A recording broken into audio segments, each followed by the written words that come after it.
आज हम करते हैं हाइट एंड डिस्टेंस का क्वेश्चन नंबर 6, 1 से लेकर 5 तक। और इस चैप्टर के बेसिक्स है वो मैं पहले ही आपको बता चुका हूँ।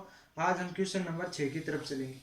याद रखना, अगर आपने अभी तक बेसिक वाला वीडियो और ये जो चैप्टर नंबर क्वेश्चन नंबर 1 से 5 तक ये नहीं देखे तो आई बटन पे क्लिक करके देख लीजिएगा, क्योंकि जब तक आप वो नहीं देखोगे तब तक आपको ये पर्सन थोड़ा कम समझ में आएगा।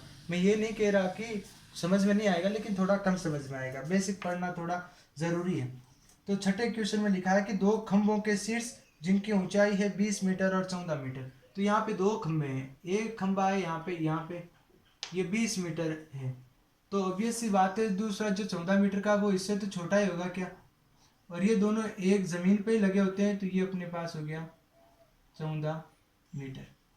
अगर आप बात करो, अगर मैं इसको इससे मिलाऊं तो अगर ये अपना टोटल, अगर ये अपना क्या है 14, तो क्या ये भी तो अपना 14 मीटर होगा क्या।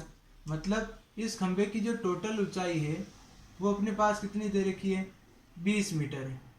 तो आप बताओ मेरे को, यहाँ से लगाकर यहाँ तक अगर ये अपने पास 14 मीटर है तो क्या ये भी 14 मीटर होगी क्या। आप कहोगे जी सर बिल्कुल। अगर ये पूरा 20 है, इसमें से ये 14 गए तो क्या अपने पास ये 6 बचा क्या, ऊपर 6 बचा क्या। यहाँ तक आपको समझ में आ गया। उसके बाद ये लिखा है और दोनों एक दूसरे से तार से जुड़े हुए हैं। तो इस खंबे के ऊपरी सिरा ये और इस खंबे का ऊपरी सिरा ये दोनों किससे जुड़े हुए हैं, एक साथ तार से। ये दोनों एक साथ तार से जुड़े हुए हैं। यदि तार क्षैतिज के साथ 30 डिग्री का कोण बनाता है, यहाँ 30, यहाँ पे 30 डिग्री का अगर ये कोण बनाता है, तो आप बताओ तार की लंबाई कितनी है। आप मेरे को ये बताओ तार की लंबाई कितनी है। तो अगर ये तार है, इसकी लंबाई यही तो है ना तार। इसको मैं नाम देता हूँ ए बी सी डी और यहाँ पे ई। तो मैंने आपको, अगर बेसिक वाला वीडियो याद है, तो मैंने आपको कहा था कि यहाँ पे आपको केवल क्या लेना है, राइट एंगल ट्राइंगल लेना है, ये वाला। इसमें अगर आप बात करो तो ये ए पॉइंट है, आपको केवल ये वाला लेना है, ए बी और ई, ए बी और ई। यहाँ पे ये 90 डिग्री है, यहाँ पे 30 डिग्री है, ये आपको ज्ञात करना है और ये आपको दे रखा है। यही है क्या। आप हाँ या ना बोलते रहा करो। तो अगर मैं आपको बोलूँ आप कौन सा त्रिभुज लेना है, त्रिभुज ए बी ई में, बेसिक वाला वीडियो देखो, सब समझ में आ जाएगा। इसमें आपको ये, अगर मैं आपको पूछूं कि लाल बटा कक्का से आप मेरे को बताओ लंब और करण की बात, लंब और आधार की, करण और आधार लंब की बात कर रहा है क्या। ये अपने पास हो गया लंब और ये अपने पास हो गया करण। तो लंब और करण किस में आता है, साइन में। तो क्या यहाँ पे आप साइन थीटा लगाओगे क्या।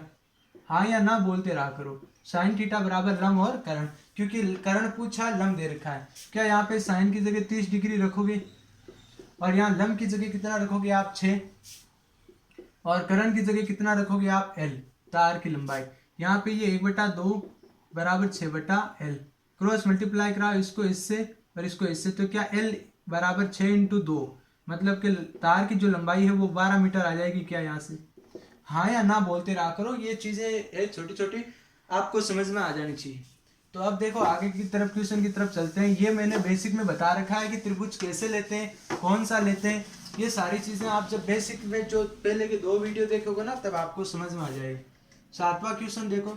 7वें क्वेश्चन में लिखा है कि यदि किसी मीनार के आधार से ए तथा बी, यहाँ लिखा है ए ग्रेटर देन बी, इसका मतलब क्या होता है कि ए हमेशा बड़ा होगा बी से, और दूरी पर उसी सरल रेखा पर स्थित 2 बिंदुओं से मीनार के शिखर का उन्नयन कोण। तो यहाँ पे मैं बना लेता हूँ, ये है मीनार, मीनार से आधार की तरफ एक है यहाँ पे और दूसरे वाला पॉइंट है, मैं थोड़ा यहाँ पे बना लेता हूँ यहाँ पे।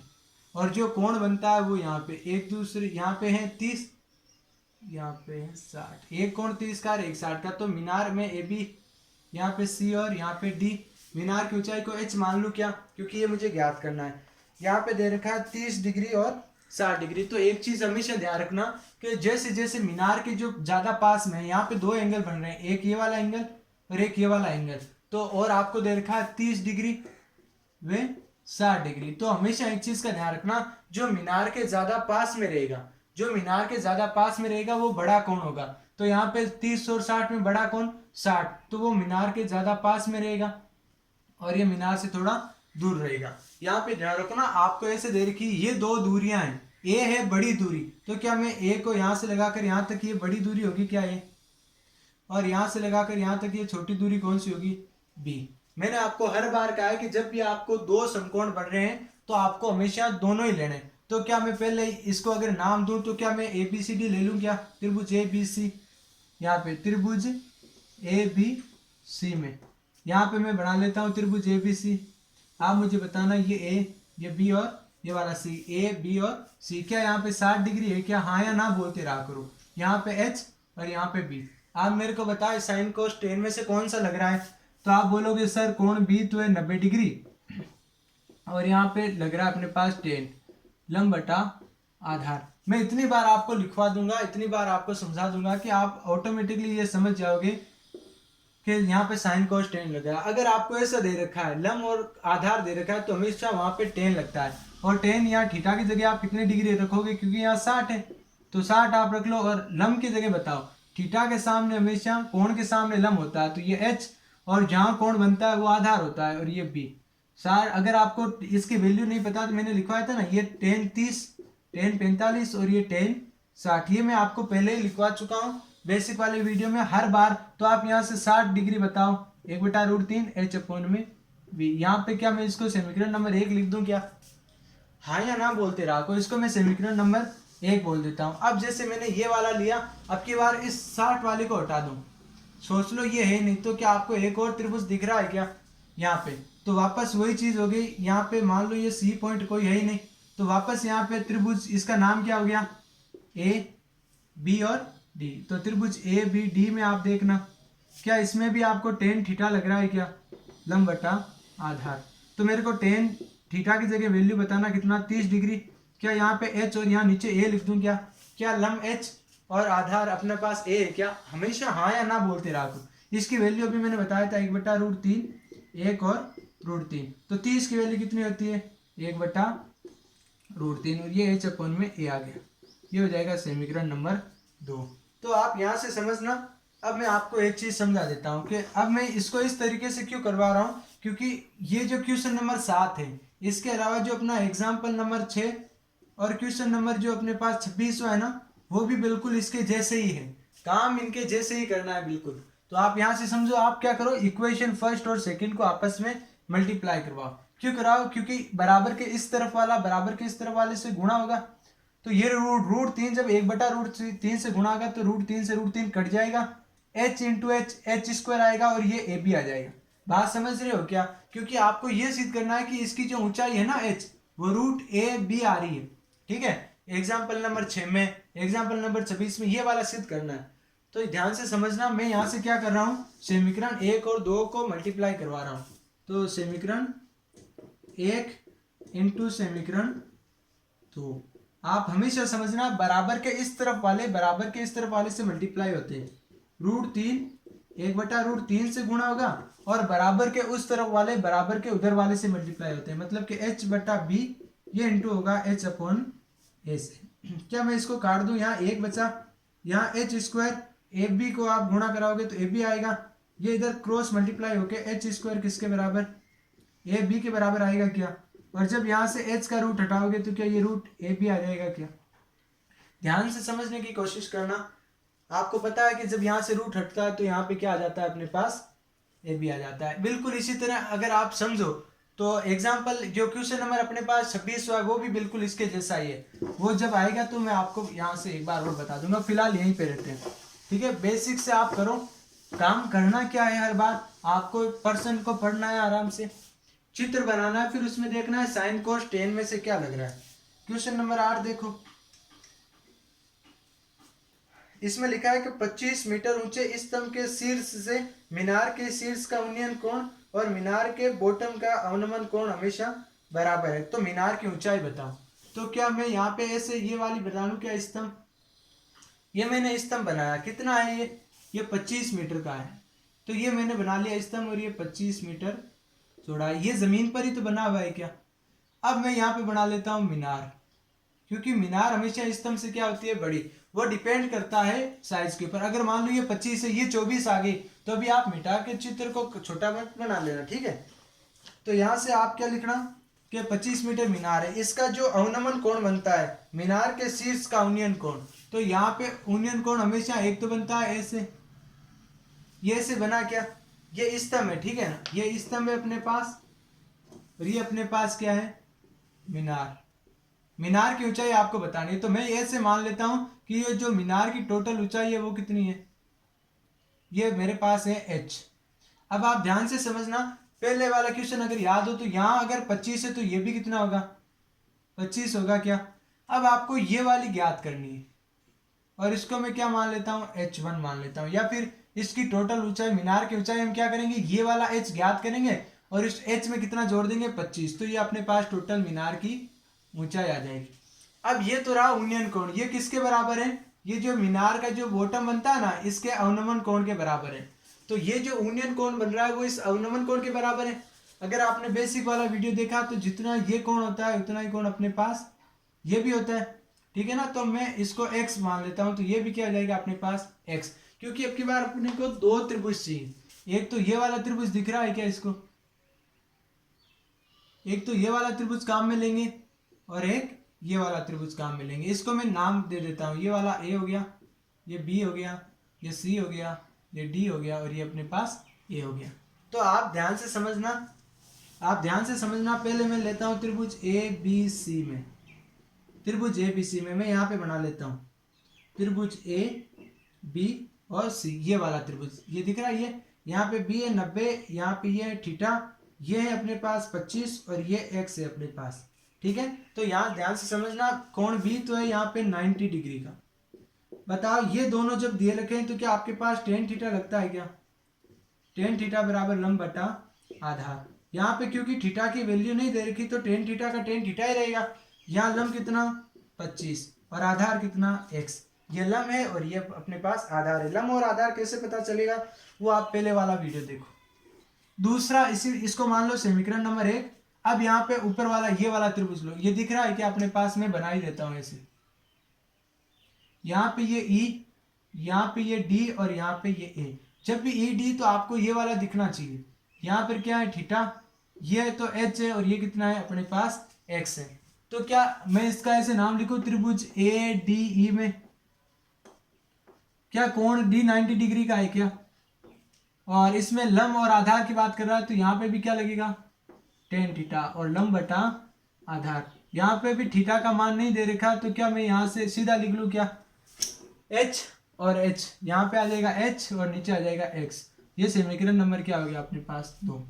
यहाँ से क्या करना, समीकरण 1 और 2 से देखो, अगर बराबर के इस तरफ दोनों चीजें बराबर हैं तो क्या बराबर के उस तरफ वाले भी बराबर होंगे क्या, इधर टेन थीटा h बटा x के बराबर, इधर टेन थीटा 25 बटा x के बराबर, तो क्या ये दोनों बराबर होंगे क्या, हाँ या ना बोलते रहा करो। समीकरण 1 व 2 से ध्यान से समझना, टेन थीटा की जगह मैं क्या लिखूंगा 25 बटा x और यहाँ पे h बटा x। ध्यान से समझना, ये वाला 25 और x, ये x इधर आके मल्टीप्लाई होगा और इधर बच जाएगा h, यहाँ पे ये आ जाएगा 25 बराबर का h। ध्यान रखना अभी ये मीनार की ऊंचाई नहीं आई है, ठीक है, मीनार की ऊंचाई ये है पूरी, तो मीनार की ऊंचाई क्या है, अब आप खुद सोचो मीनार की ऊंचाई, तो बताओ मीनार की ऊंचाई है क्या, मीनार की ऊंचाई है कि इस 25 के अंदर आप क्या जोड़ोगे h जोड़ोगे, यही तो है। और अभी h का मान कितना आया था 25, तो ये और h का मान भी कितना आया था 25, तो टोटल मीनार की ऊंचाई कितनी हो गई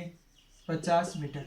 सही है क्या, क्या ये प्रश्न आपको समझ में आया, हाँ या ना बोलते रहा करो।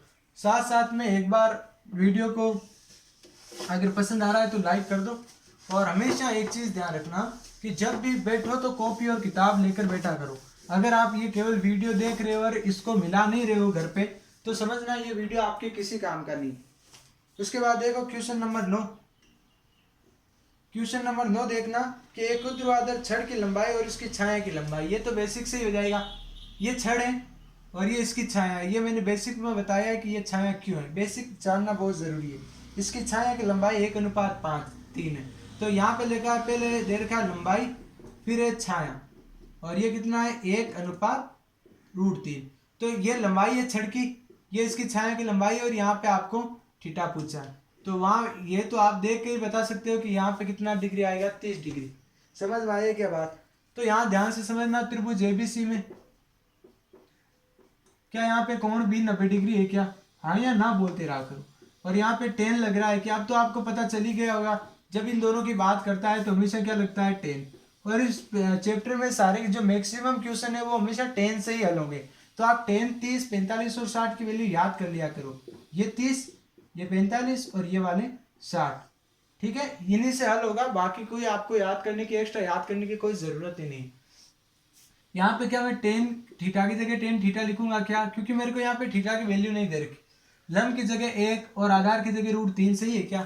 थीटा के सामने हमेशा क्या होता है लम, और जहाँ थीटा बनता है वो हमेशा क्या होता है आधार, और राइट एंगल के सामने तो हमेशा करण होता है। तो करण की बात तो इसने की नहीं, इसने लम और आधार की बात की, तो लम और आधार हमेशा मेरा 10 में आता है। ध्यान रहो, देखिए थीटा बराबर, बताओ ये किसका मान होता है, ये 10 में किसका मान होता है बताओ। 10, 30, 45, 60 में से किसका मान होता है, तो आप बोलोगे सर ये तो 30 का मान होता है। तो क्या मैं 10 से 10 काट दूं क्या यहाँ पे, तो थीटा इक्वल में क्या हो जाएगा अपने पास 30 डिग्री।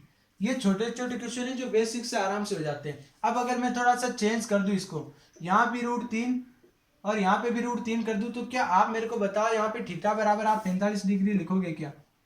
आप सोचोगे सर ये कैसे आया, तो बेटा ये ऐसा है कि यहाँ पे √3, अब की बार ऊपर भी कितना आएगा √3, और ये कट के कितना आ जाएगा 1 आएगा क्या, और कितने का मान होता है 1, तो आप यहाँ अब की बार कितना कर दोगे 45, और यहाँ से आ जाएगा अपने पास आंसर 45। अगर यहाँ पे दोनों चीजें बराबर हैं तो 10 आएगा 45, और अगर मान लो यहाँ पे दोनों चीजें यहाँ पे है अपने पास 45, तो और यहाँ आपको ये वाला पूछ दिया तो यहाँ पे भी क्या आएगा ये √3। समझो जो बेसिक चीजें हैं वो छोटी छोटी चीजें। आप क्या करते हो, हमेशा हार्ड क्वेश्चन को तो मिला लेते हो, लेकिन जो आसान क्वेश्चन होता है उसको छोड़ देते हो। वो लगता है कि अगर हार्ड कर लिया तो आपको हार्ड से इजी की तरफ नहीं जाना, हार्ड टू इजी नहीं जाना आपको, ठीक है। आपको क्या जाना है, आपको इस तरफ नहीं चलना कि हार्ड से इजी जाना, नहीं, आप इजी से हार्ड की तरफ चलोगे हमेशा कामयाब होगे। तो आप समझो, मैं 10वां क्वेश्चन आपको बता रहा हूँ, आराम से समझना है। एक पहाड़ी का ढलान से 30 से 30 डिग्री का कोण बनाता है, तो आप ध्यान से समझना, सॉरी 60 डिग्री का कोण बनाता है। मैं पहाड़ी बना रहा हूँ ऐसे, क्या ये पहाड़ी होती है क्या, ऐसे ऐसे पहाड़ी, और ये यहाँ पे ये है अपने पास जमीन। आपको लग रहा होगा कि ये कछुए की तरह है, लेकिन ये पहाड़ी बनाई है मैंने। और ये कितने डिग्री का कोण बना रहा है यहाँ पे, सॉरी 60 डिग्री का कोण बना रहा है। 60 का कोण बना रहा है क्या, इसने पूछा है यदि शिखर तक पहुंचने में 500, तो यहाँ पे है ये इसका शिखर। अब इसको चढ़ना है तो आप इधर से तो चढ़ोगे नहीं, आप किधर से चढ़ोगे, आप इधर से चढ़ोगे ऐसे। तो जब आप इधर से ऐसे चढ़ते हो तो कितने मीटर चलना पड़ता है आपको, 500 मीटर, सही है क्या। जब इधर से चलते हो तो आप 500 मीटर चलना पड़ता है। तो आप मुझे बताओ कि पहाड़ी की ऊंचाई क्या है, तो पहाड़ी इतनी तो ऊंची होगी ये पहाड़ी। अब आपको एक ऐसा त्रिभुज दिख रहा है क्या, यहाँ पे 500, यहाँ पे 60, और ये आपको पूछा है ऊंचाई, इसको नाम दो A, इसको नाम दो B, इसको नाम दो C। मैंने आपको हमेशा कहा है कि एक बार जब आप पढ़ के चित्र बना लोगे तो आप आसानी से हल कर सकते हो। तो आप मेरे को बताओ क्या त्रिभुज आप ABC लोगे क्या, यहाँ पे लिख देता हूँ, क्या त्रिभुज ABC। ये कई ऐसी चीजें हैं जो आपको अपने आप है जो आप रट लोगे इन चीजों को। मैं इतनी बार लिखवा दूंगा कि आप अपने आप ही इन्हें रट लोगे। क्या यहाँ पे sin थीटा लग रहा है क्या, आप पूछोगे कैसे पता चला, तो देखो बेटा यहाँ पे ये है करण और ये है लंब, तो लंब और करण किस में आता है आपके हिसाब से, क्या ये साइन में आता है क्या, क्या ये साइन में आता है क्या, हाँ या ना बोलते रहा करो कि हाँ सर ये साइन में आता है। तो यहाँ पे साइन की जगह आप क्या रखोगे, क्या 60 डिग्री रखोगे क्या, यहाँ कोण कितने का है 60 का, लंब है अपने पास h और करण कितना है अपने पास 500, क्या इसकी वैल्यू √3/2 होती है क्या, हाँ या ना बोलते रहा करो। और ये वैल्यू आपको कहाँ मिलेगी, जो छठे चैप्टर है ना उसमें मिल जाएगी आपको। इसको क्रॉस मल्टीप्लाई कराओ तो 100 यहाँ पे गुणा हो जाएगा, सॉरी यहाँ 500 है, सॉरी यहाँ 500, तो ये हो जाएगा 500 √3 और नीचे कितना आ जाएगा 2, और इधर हो जाएगा h, इसको इससे काट दो तो ये कितना आ जाएगा अपने पास 250 √3 और ये h, ये अपने पास पहाड़ी की ऊंचाई। ध्यान रखना यहाँ एक बात, ये अपने पास ऑप्शन में है ABCD, इसलिए हमने यहाँ तक इसको छोड़ा। अगर हम इसे नहीं छोड़ते, मान लो ये आपकी किताब जैसे पेपर में आ गया, तो इसको यहाँ पे नहीं छोड़ना, इसको आपको आगे हल करना है। वो हल कैसे करोगे आप, कि जैसे यहाँ से तो आ गया ये 500 इंटू √3 और नीचे आ गया अपने पास 2 और ये आ गया h, तो यहाँ से आपको √3 की वैल्यू रखनी है। अगर आपको याद हो तो √3 की वैल्यू कितनी है, 1.732, और √2 की वैल्यू कितनी होती है अपने पास, 1.414। तो यहाँ पे आपको √3 की वैल्यू रखनी है 500 इंटू 1.732, और नीचे कितना 2, ये हो जाएगा h। अब आप मेरे को बताओ, यहाँ पे 2 जीरो है, इतना तो पड़ा होगा, 1 जीरो इस पॉइंट को कहाँ सरकाएगा, यहाँ पे, फिर ये वाला जीरो इस पॉइंट को कहाँ सरकाएगा, एक कदम और आगे। अब आपको 5 इंटू 173.2 करना है। क्या आप इसको कर सकते हो, क्या 5 को मल्टीप्लाई कराओ इससे, तो 5 को जब मैं 2 से गुणा कराऊंगा तो जीरो, फिर आ गया पॉइंट, 15 और 1 16, और यहाँ पे हो गया 36, यहाँ पे हो गया 8। यहाँ पे सही आया क्या ये, ध्यान से समझना, 5 दूनी 10, 15 और 1 16, 35 और 1 36, 5 और 3 8, और नीचे कितना आ गया अपने पास 2। और अगर आप इसके 2 से डिवाइड करोगे तो क्या 4 3 और 3 आएगा क्या मीटर। ये पहाड़ी की टोटल अपने पास कितनी आ गई ऊंचाई। मेरे कहने का मतलब है कि आपको कैलकुलेशन आगे ऐसे करनी